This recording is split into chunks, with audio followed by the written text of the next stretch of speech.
Welcome to the deep dive.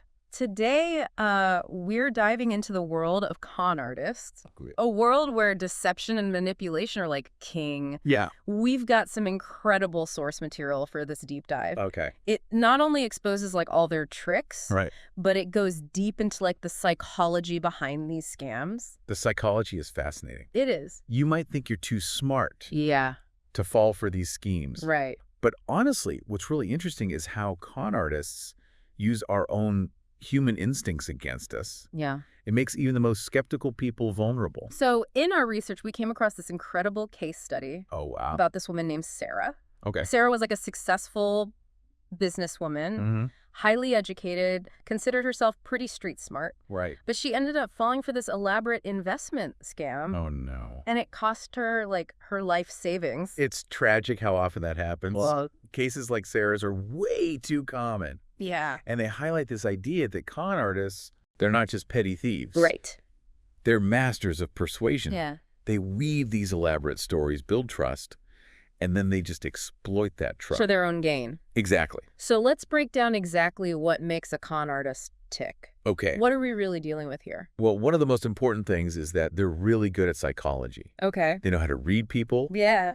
identify their weaknesses, Mhm. and tailor their approach to fit that person. So it's not just about being charismatic or like having the gift of gab. Charisma definitely helps, Yeah.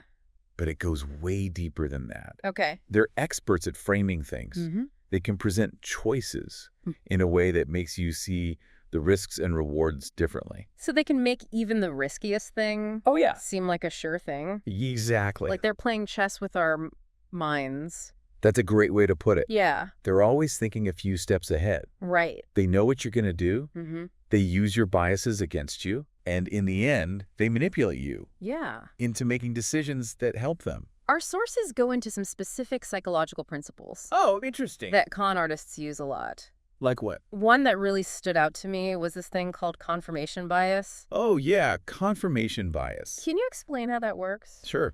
So confirmation bias is like this. Mm-hmm. It's this tendency we all have Yeah. to look for information that already agrees with what we think. Right. Con artists use this to their advantage Okay. by giving you little bits of information Yeah. that reinforce what you already believe. Okay. It makes their story seem more believable. So they're essentially playing on our desire to be right.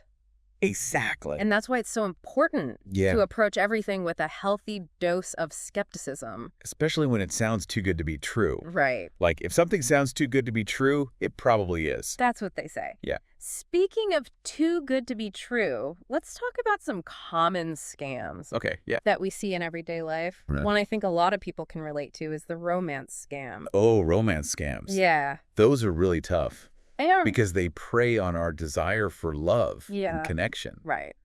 The con artist will create a fake persona, Mm-hmm. often mimicking your interests and Yeah. values, to build what feels like a real relationship. It's like they're crafting the perfect partner Right. based on your deepest desires. Exactly. And once they've built that trust, Mm-hmm. they start weaving in these stories Yeah. about financial problems, emergencies, or some amazing investment opportunity, Right.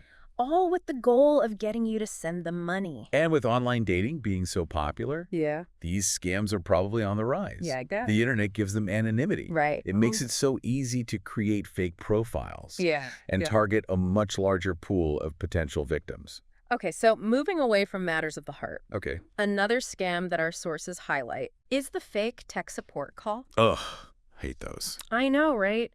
My parents have almost fallen for this one a few times. It's so common among older generations Yeah. who may not be as familiar with technology. Right. The con artist will call, Yeah. pretending to be from a well-known tech company. Like Microsoft or Apple. Exactly. Yeah. And they say your computer has a virus. Oh, yeah.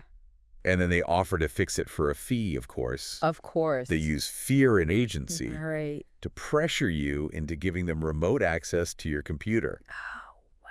which then lets them install malware, Oh, no. steal your info, or even hold your data hostage. That is terrifying.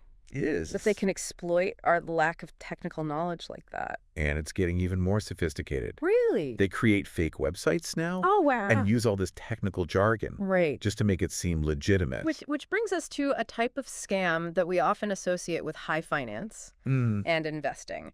The infamous Ponzi scheme. You hear about these huge Ponzi schemes collapsing and making headlines. Yeah. But it's hard to understand how they actually work. Ponzi schemes are fascinating in a morbid way. I know, right? Like a financial house of cards. Exactly. Waiting to collapse. At their core, they rely on this constant flow of new investors to pay off the old ones. So there aren't actually any real profits being made. Nope, not at all. Wow. The returns that they promise to investors are just funds from newer investors. So it's all just an illusion of success. Exactly. It's all smoke and mirrors. Wow. The person behind the scheme will usually create this whole elaborate backstory, claiming they have some secret investment strategy or access to exclusive opportunities. Like they have some inside track. Exactly. And people buy into it because they see others making money. Yeah, that's the key. Yeah. Early investors actually do get decent returns. Right. Which then fuels the hype and attracts even more people. It's like a snowball effect. Exactly. It keeps growing until it just becomes too big. Right. And then it all comes crashing down. Yeah. Inevitably, the whole thing collapses. When recruitment slows down. Right. And the later investors are left with nothing. They lose everything. So if con artists are so skilled at manipulating us, how can we protect ourselves? Well, there are definitely some red flags to watch out for. Like what?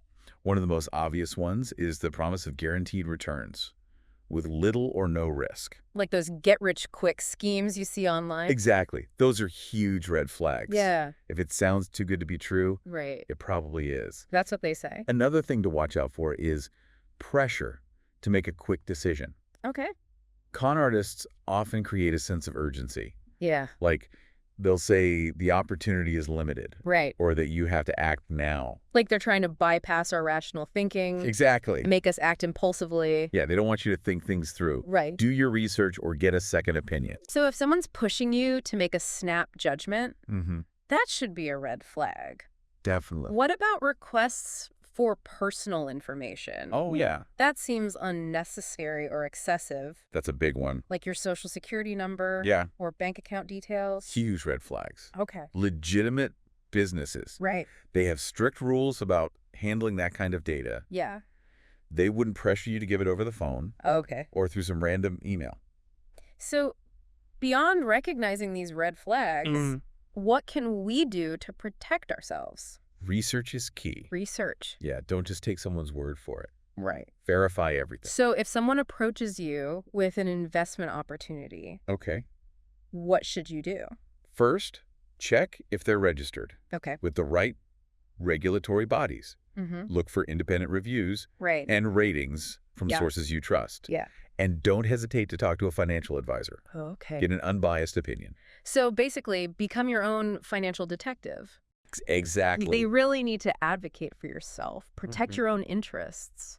Our sources also mention something really important Okay. that a lot of people overlook. What's that? Trusting your gut. Oh, yeah, your gut feeling. If something feels off, even if you can't explain why, it's probably best to walk away. Like a little voice in your head saying, Yeah. wait a minute, something's not right. Exactly. And you should always listen to that voice. Always. Now, in addition to the scams we've already talked about, our sources mention a few others that are worth mentioning. Oh, like what? Fake charities, for example. Oh, those are awful. Yeah, they're heartbreaking because they prey on people's generosity. Especially during times of crisis or natural disasters. Con artists will set up fake charities. To take advantage of people wanting to help. Exactly. They exploit our empathy and compassion. It's so easy to get caught up in the moment.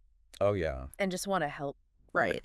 That's why it's crucial to do your research. Absolutely. Before you donate to any charity. Make sure they're registered and that their goals align with your values. Another scam that preys on our vulnerabilities is the home repair scam. Oh, yeah. Those are common. They often target homeowners who are in a tough spot. Maybe they need urgent repairs after a storm or something unexpected. Like, let's say a hailstorm hits your neighborhood. Right. And suddenly all these contractors are going door to door. Yeah. That's a perfect situation for a home repair scam. Oh, wow. They might pressure you into signing a contract right there. Oh, no. Inflate the price. Wow. Use cheap materials. Right. Or even just take your deposit and run. It's a good reminder that we need to be extra careful. Definitely. When dealing with unexpected situations. Mm-hmm. Always get multiple quotes before you make any decisions. And of course, we have the classic lottery scam. Yes, the dream of winning big. That never goes away. Right. They'll contact you saying you've won a lottery. Okay. Or a sweepstakes you never even entered. Right. And then they ask for a fee. Of course. To process your winnings. To release the funds. Exactly. They'll come up with any reason. They will. Taxes, processing fees, insurance. Yeah. Whatever it takes. It's amazing how they adapt their methods to different situations. Yeah. And target specific weaknesses. It all comes back to that understanding of human psychology. Exactly. Con artists are masters at it. Yeah. So after this deep dive into con artists, what's the biggest takeaway for our listeners? I think the most important thing is awareness. Okay. Once you understand their tactics. Right. And the warning signs. You're way less likely to become a victim. It's all about recognizing those red flags we talked about. Exactly. And remember those proactive steps. Yeah. Like research and trusting your gut. Absolutely. Don't be afraid to ask questions. Right. Verify information. And get advice from people you trust. Before we wrap up, okay, I want to hear from you. Oh, yeah. Have you ever almost fallen for a scam? Or maybe know someone who has. Okay. What made you stop? Yeah. Or what made them stop? That's a good question. It really makes you think. Yeah. About those times when something seemed too good to be true. Right. And if you do encounter a scam, don't be afraid to report it. Okay. By sharing your experience, you could help protect someone else. That's a good point. Thanks for taking us on this deep dive. Of course. It's been eye-opening, to say the least. It has. And to our listeners, yeah, thanks for joining us. Remember, awareness is your best defense. Absolutely. Until next time, yeah, stay curious and stay safe.